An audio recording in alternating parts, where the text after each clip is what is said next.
Subscribe करें हमारे YouTube channel साधना gold को और पाएं वीडियोस सबसे पहले। बेल आइकन दबाना ना भूलें। कामा की भूमि वो भूमि है जहां अपने माता पिता को सारे तीर्थों पर न ले जा करके सारे तीर्थ वहां बुला करके उन तीर्थों का वो भूमि है जहां 16,108 ब्रज बालाओं को राक्षस की चंगुल से छुड़ाया। आज भी वो गुफा है वहां। वो भूमि है कामा की भूमि जहां द्रौपदी के अक्षय पात्र में से एक कण खा करके 10,000 शिष्यों सहित दुर्वासा ऋषि का पेट भरा था। वो भूमि है महाभारत कालीन उस घटना की साक्षी है कामा की भूमि। जब चारों भाई मूर्छित हो गए और यक्ष के प्रश्नों के उत्तर नहीं दे पाए, युधिष्ठिर ने प्रश्नों के उत्तर दिए। वो घटना भी वहीं की है। 12 वन थे वहां, जंगल हुआ करते थे। कोई गोपी उधर भागी, कोई उधर भागी। तो भगवान का निशाना बहुत अच्छा था। हरि बोल। छेड़ने के लिए नहीं मारते थे कंकड़ी। एक 6 वर्ष के बच्चे, उस जमाने के 6 वर्ष के बच्चे से, आज की नहीं कह रहा मैं, क्या गंदे भाव होंगे उसके मन में, क्या विकार होंगे उसके मन में। कंकड़ी मारने की कोशिश करते थे। निशाना लगा, मटकी फूटी, जमीन पर गिरा दूध दही माखन। जिस जमीन की हरी हरी घास खा करके मेरी गौ माता अमृत के समान दूध देती है, राक्षसों के पेट में जाने से, नालियों में बहाने से तो अच्छा उस जमीन पर गिरा दूं है। इसलिए करा करते थे। फिर भी पूरा नहीं हुआ, बचाव नहीं हुआ, तो फिर उन्होंने कहा न रहे बांस न बजे बांसुरी, घर में से चुराना शुरू करो।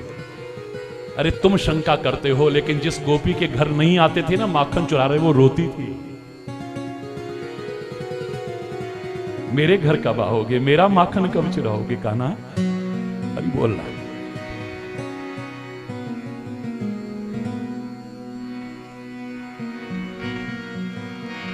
ये शंकाएं पैदा होती हैं, लेकिन सत्संग में सुन करके शंकाएं दूर हो जाती हैं।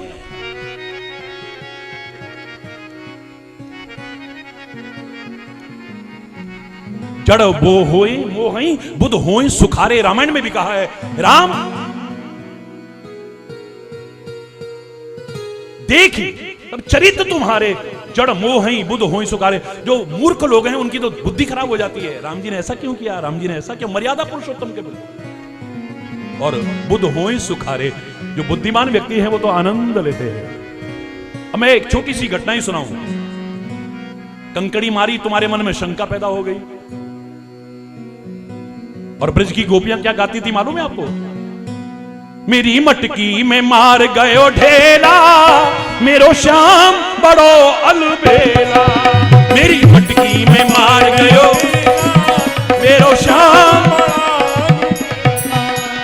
अरे वो तो खुश हो रही है और प्रॉब्लम तुमको हो रही है, उनको प्रॉब्लम नहीं हो रही। हरि बोल रहा है, जोर से बोलो ना। भक्ति भाव प्रधान है। भाव अच्छा बना करके रखोगे तो भक्ति बढ़ेगी, वरना कब खत्म हो जाएगी पता भी नहीं चलेगा। भगवान कभी श्री कृष्ण को हम कमजोर कह सकते हैं? आप बताओ, प्रश्न का उत्तर दो। कमजोर है मेरा कन्हैया, डरपोक है मेरा कन्हैया, कायर है मेरा कन्हैया? बोलो ना, कह सकते हो क्या? अब एक आदमी कह रहा है देखो रण छोड़ के चले गए। वो रण किस लिए छोड़ा? ब्राह्मणों का सम्मान करने के लिए, ब्राह्मणों की रक्षा करने के लिए। क्योंकि विप्रधेनु सुर संत हित लीन मनुज अवतार।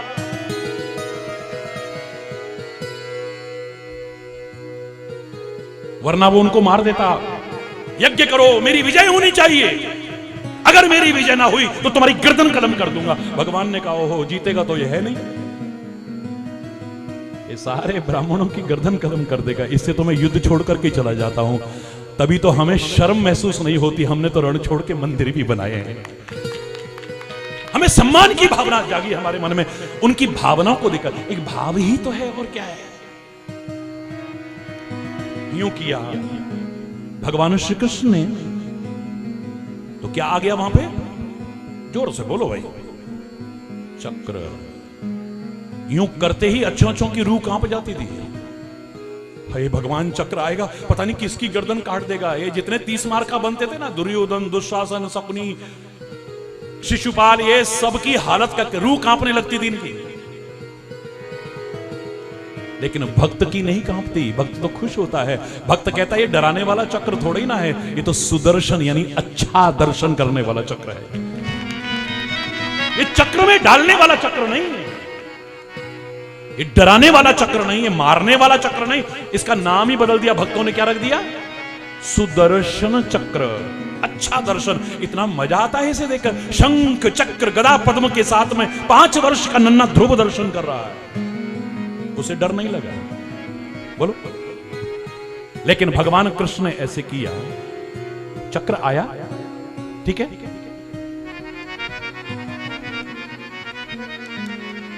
उंगली कट गई, खून बहने लगा। ले, भगवान ही? अरे भगवान की उंगली को चक्र की काटने की हिम्मत है क्या? ये तो उनकी लीला का बहाना है। ना ऐसा होता, ना खून निकलता, ना द्रौपदी अपने चीर को फाड़ करके बांधती, और ना चीर का भंडार लगता वहां पर, अंबार ना लगता चीर का। ये तो खाली बहाना है।